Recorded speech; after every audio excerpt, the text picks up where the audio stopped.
নমস্কার। আজকে আমাদের এই অনুষ্ঠানে আমাদের স্টুডিওতে একজনকে পেয়েছি। উনি একজন রামনবমী উপলক্ষে আমাদের একটা বিশেষ অনুষ্ঠান রামনবমী উপলক্ষে যে দিদিকে পেয়েছি, মানে সেই দিদির কাছ থেকে দিদির পরিচয়টা জেনে নেব। সবার প্রথমে দিদি, সবার প্রথমে আপনি আপনার পরিচয়টা। আমি শ্রীরামপুর প্রখণ্ডে রামনবমী উৎসব সমিতির সহসভাপতি সুমিতা পাত্র। যাই হোক, এখন ওই দিদির সঙ্গে একটুখানি আড্ডা মারবো এই রামনবমী উপলক্ষে। আচ্ছা দিদি, এই রামনবমী উপলক্ষে আপনি সহ সভাপতি হয়ে গেলেন, রামনবমী রামচন্দ্রের মধ্যে কি এমন পেলেন যে আপনাকে এখানে এত মানে অগ্রণী ভূমিকা পালন করতে হচ্ছে এবং আপনি চলে এলেন, এই ব্যাপারটা একটু জানতে খুব ইচ্ছা করছে। দেখুন, মর্যাদা পুরুষোত্তম শ্রী রামচন্দ্র উনি তো আমাদের ত্রেতা যুগের বিষ্ণুর অবতার রূপে আবির্ভূত হয়েছিলেন। আমরা পশ্চিমবঙ্গে দেখেছি, ছোট থেকেই দেখেছি বাড়িতে মা ঠাকুমারা এই রামনবমীর দিনে বিশেষ পূজা পাঠ করতে।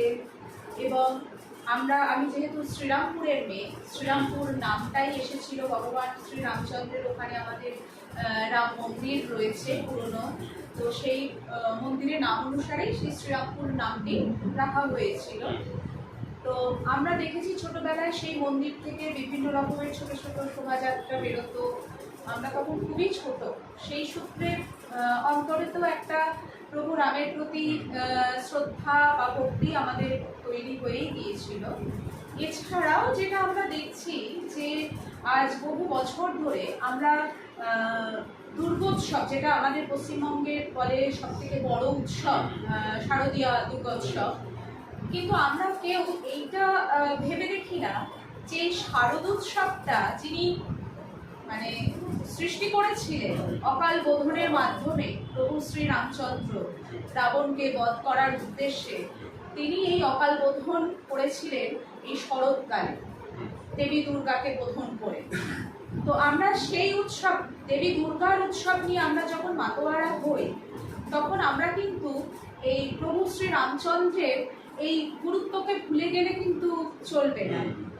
তো বর্তমানে কিছু সময়ের মধ্যে আমাদের হয়তো এই সংস্কৃতিটা আমরা ভুলতে বসেছিলাম, কিন্তু বেশ দীর্ঘ কয়েক বছর ধরে এই সংস্কৃতি আবার আমাদের মধ্যে চলে এসেছে এবং আমরা ছোট থেকেই যেটা খুব সাধারণভাবে পুজো পাঠ করতাম, এখন সেটা আমাদের মধ্যে একটা উন্মাদনা জাগিয়ে দিয়েছে। আর প্রভু শ্রী রামচন্দ্র হচ্ছেন কিন্তু আমাদের ভারতের সংস্কৃতি। আমি মনে করি উনি শুধু মর্যাদা পুরুষোত্তম শ্রী রামচন্দ্র নন, উনি কিন্তু আমাদের সংস্কৃতি, হিন্দুত্বের সনাতনের উনি সংস্কৃতি। উনি প্রথম শিখিয়েছেন রাজত্ব কিভাবে পরিচালনা করতে হয়, রাজা প্রজাবৎসল রাজা কীরকম হতে হয়। উনি প্রথম শিখিয়েছেন পরিবার কিভাবে, পরিবারের প্রতি, পিতা মাতার প্রতি কিভাবে দায়িত্ব কর্তব্য পালন করতে হয়। উনি প্রথম শিখিয়েছেন কিভাবে ভাতৃবৎসল হতে হয়, ভ্রাতৃত্ববোধ কিভাবে বজায় রাখতে হয়, একটা পরিবারকে সুগঠিতভাবে বেঁধে রাখতে গেলে কিভাবে একজন বড় ভাই হিসেবে স্বার্থ ত্যাগও করতে হয়। তো উনি শুধুমাত্র ভগবান রূপে আবির্ভূত হয়েছিলেন ঠিক কথা, কিন্তু আমাদের হিন্দু সনাতন মানব ধর্মের জীবনযাত্রাকে তিনি তৈরি করে দিয়েছিলেন বলে আমি মনে করি। এবং আমরা হয়তো সেই সংস্কৃতি থেকে অনেকটা বিচ্যুত হয়ে যাচ্ছিলাম, কিন্তু বর্তমানে আমরা আবারও নতুন করে সেই সংস্কৃতিকে নিয়ে আসার জন্য এবং পরবর্তী প্রজন্মের মধ্যে সেই সংস্কৃতিকে আরও এগিয়ে দেওয়ার জন্যই আমরা এই রামনবমী উৎসবটাকে নিয়ে এত বেশি উন্মাদনা আমাদের মধ্যে জেগে উঠেছে। খুব সুন্দরভাবে ব্যাপারটা আপনি বললেন।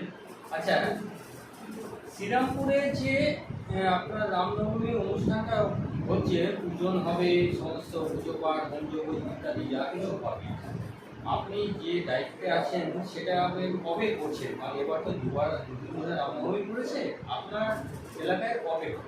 এবং সেই ব্যাপারটি একটু বলা খুব ভালো। আসলে ওখানে তো আমাদের বহু প্রাচীন 450 বছরের পুরনো রাম মন্দির। তো সেখানে আমাদের পুরোহিত মশাই রাম মন্দিরের যিনি সেবায়েত, উনি যেভাবে আর কি নির্ঘণ্ট তৈরি করেছেন সেইভাবেই আমাদের পুজো পাঠ চলবে। এবং এটা 26 তারিখ থেকে তিথি অনুযায়ী যেভাবে পুজোর মানে তিথি পড়বে সেই অনুযায়ী শুরু হবে এবং এটা 27 তারিখ পর্যন্তই আমাদের এই পুজো পাঠ চলবে। মানে দুদিন ব্যাপী আপনাদের অনুষ্ঠান চলবে? হ্যাঁ, আমাদের সম্পূর্ণ পুজো পাঠ এবং মানে অনুষ্ঠান, নাম সংকীর্তন বা প্রসাদ বিতরণ সবটাই এদিন করেই আমাদের চলবে। আচ্ছা, আপনাদের তো শোভাযাত্রার ব্যাপারও আছে নিশ্চয়ই?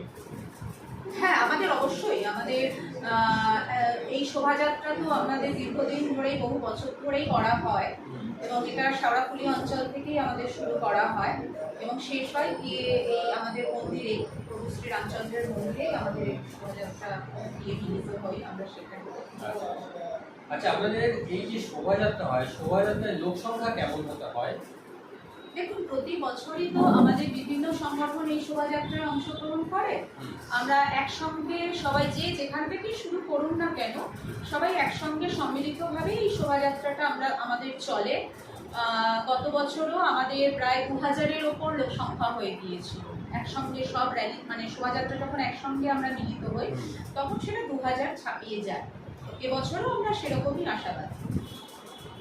আচ্ছা, এই যে শোভাযাত্রা হয়, শোভাযাত্রার মধ্যে আপনারা যারা কার্যকর্তা আছেন তারা তো থাকেন, ধর্মপ্রাণ মানুষেরাও থাকে, কিন্তু লক্ষণীয় একটা জিনিস মানে বর্তমান সময়ে মানে ইউথ যারা যুবক যুবতী তাদের কিন্তু একটা মানে খুব অগ্রণী ভূমিকা দেখা যায় এবং তাদের অংশগ্রহণটা খুব চোখে পড়ার মতো, খুব ভালো মতো তারা এগিয়ে আসছে।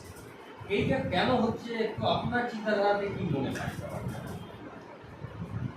দেখুন, এখন বিগত বেশ কিছু বছর ধরেই আমাদের ভারতবর্ষের যে শিক্ষা জগৎ বলুন বা সমস্ত মিডিয়া, বিশেষ করে গণমাধ্যমগুলোতে যেভাবে আমরা প্রচার যেভাবে করে আসছি বা যে ধরনের অনুষ্ঠান আমরা নিয়মিত দর্শন করি, তো সেই সমস্ত অনুষ্ঠানের মাধ্যমে বা বিভিন্ন পারিবারিক ক্রিয়াকলাপের মাধ্যমে আমাদের ছেলেমেয়েরা কিন্তু উদ্বুদ্ধ হচ্ছে।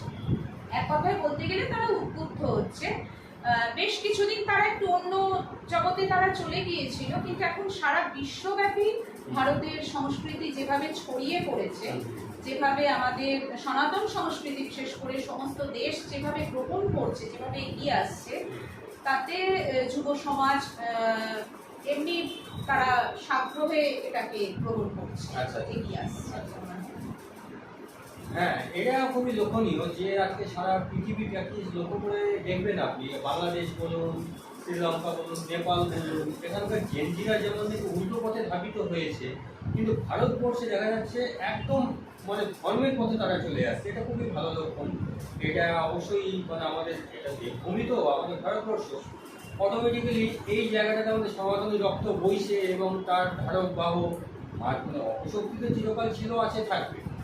যে আপনাদের যে এই কর্মসূচিগুলির মাধ্যমে আমার মনে হচ্ছে, যা শুনে বুঝলাম আপনার কথা, যে পবিত্রতা যত বাড়বে তত আরও স্থান, ভূমি, সন্তান সন্ততি, মানুষজন, উত্তরসূরি সবাই আরও ভালোভাবে পবিত্র হবে, তাই তো? আচ্ছা, এই যে শোভাযাত্রাটা কি আপনারা খালি প্রশাসনের উপর নির্ভর করেই করেন, নাকি আপনাদের তরফ থেকে নিজস্ব কোনো মানে ভলেন্টিয়ার বা কার্যকর্তারা থাকে, তারাও একটা ভূমিকা পালন করে?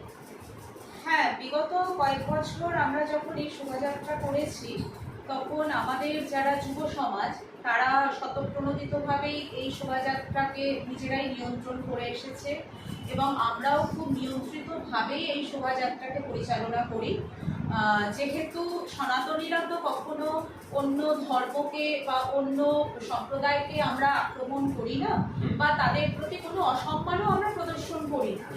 আমরা আমাদের ধর্মের যে শ্রেষ্ঠত্ব সেটাকেই আমরা বজায় রেখে, আমরা তাদের সকল ধর্মের প্রতি শ্রদ্ধা বজায় রেখে আমরা এই শোভাযাত্রা পরিচালনা করি, যার ফলে আমাদের শোভাযাত্রায় কোনো রকম বিশৃঙ্খল পরিস্থিতি সৃষ্টি হয় না। যদি কোনোভাবে বিপরীত দিক থেকে কোনো সমস্যা তৈরিও হয়, আমাদের যারা কার্যকর্তারা যারা থাকেন তারা খুব সুন্দরভাবে সেগুলোকে নিয়ন্ত্রণ করে নেন। প্রশাসনের ভূমিকা আমরা তারা তাদের দায়িত্ব তারা তাদের মতো করে পালন করে, কিন্তু আমরা আমাদের দায়িত্বটা ভুলি না, আমরা নিজেদের দায়িত্বেই এই শোভাযাত্রাকে পরিচালনা করি। বাহ, অসাধারণ অসাধারণ একটা কথা শুনলাম আপনার কাছ থেকে। এই যে আপনাদের কার্যকর্তারা এতখানি দায়িত্বপূর্ণভাবে কাজটা করে, মানে সেটা সত্যি মানে আপনার কথা শুনে খুবই ভালো লাগলো। মানে এত সুন্দর আপনারা একটা সিস্টেম আমাদের তৈরি করেছেন। আচ্ছা, এই যে আমাদের অনুষ্ঠান তো প্রচুর মানুষ দেখছেন, আপনি এই হুগলি জেলারই একজন মানে বাসিন্দা এবং এখানেই আপনি সমস্ত কিছু চলছে। আপনি হুগলি জেলার মানুষদের জন্য এই রামনবমী উপলক্ষে আপনি তাদের জন্য একটু কিছু বলুন। হ্যাঁ, আমি হুগলি জেলার মানুষদের কাছে আবেদন করব যে ভগবান শ্রী রামচন্দ্র আমাদের নিজস্ব পুরুষোত্তম পুরুষ, যিনি শ্রেষ্ঠ পুরুষ এবং সনাতন ধর্মের উনি শ্রেষ্ঠ পুরুষত্ব আমাদেরকে প্রদান করে গেছেন আমাদের সমাজে। আর আমরা কিন্তু ভগবান রামচন্দ্রকে অনেকে হয়তো বহিরাগত বলে তাকিয়ে দিচ্ছেন, কিন্তু এটা সর্বৈব ভুল। আমি সমস্ত সনাতনী হিন্দু সমাজের কাছে এটা বলতে চাই যে শ্রীরামপুরে যে 450 বছরের পুরনো যে রাম মন্দির এবং সেই রামের নাম অনুসারে শ্রীরামপুর, রামপুর, বিভিন্ন মানে রামের প্রভু শ্রী রামের নামে প্রচুর মানুষের নাম পর্যন্ত রাখা হয়েছে। তো সুতরাং ভগবান শ্রীরাম আমাদের দেখেছি রানী রাসমণির বাড়িতে রঘুবীরের যে পুজো অর্চনা করা হতো, স্বয়ং আমাদের পরমহংসদেব শ্রী শ্রী রামকৃষ্ণ পরমহংসদেব তিনিও এই ইয়েটাই পেয়েছিলেন। তিনি অবতার রূপে যখন তিনি এসেছিলেন গদাধর নাম থেকে সিদ্ধ পুরুষ সিদ্ধি লাভ করেছিলেন, রামকৃষ্ণ এই নামে তিনি সিদ্ধি লাভ করেছিলেন। সুতরাং এর দ্বারা প্রমাণিত হয়। এছাড়াও সব থেকে বড় কথা ভগবান শ্রী রামচন্দ্রের অকাল বোধন শারদ উৎসব, যেটা পশ্চিমবঙ্গের শ্রেষ্ঠ উৎসব। সুতরাং ভগবান শ্রী রামচন্দ্র কখনোই বহিরাগত নন, উনি আমাদের পূজ্য বিষ্ণুর অবতার। আপনারা সকলে এই রামনবমী উৎসব সাড়ম্বরে উদযাপন করুন এবং সকলে এগিয়ে আসুন। সকল সনাতনীদের সাদর আমন্ত্রণ জানাই, আপনারা মেতে উঠুন এই উৎসবে। এই বলে অসাধারণ অসাধারণ দিদি জয় শ্রীরাম। জয় শ্রীরাম। এত সুন্দর মানে মানে আপনি ব্যাপারটা তুলে ধরলেন, বোঝালেন, মানে খুবই ভালো লাগলো এবং আপনাকে বিশেষভাবে ধন্যবাদ জানাতে চাই। এত ব্যস্ততার মধ্যেও আপনি এসছেন, তার জন্য আপনাকে অসংখ্য ধন্যবাদ। জয় শ্রীরাম। জয় শ্রীরাম।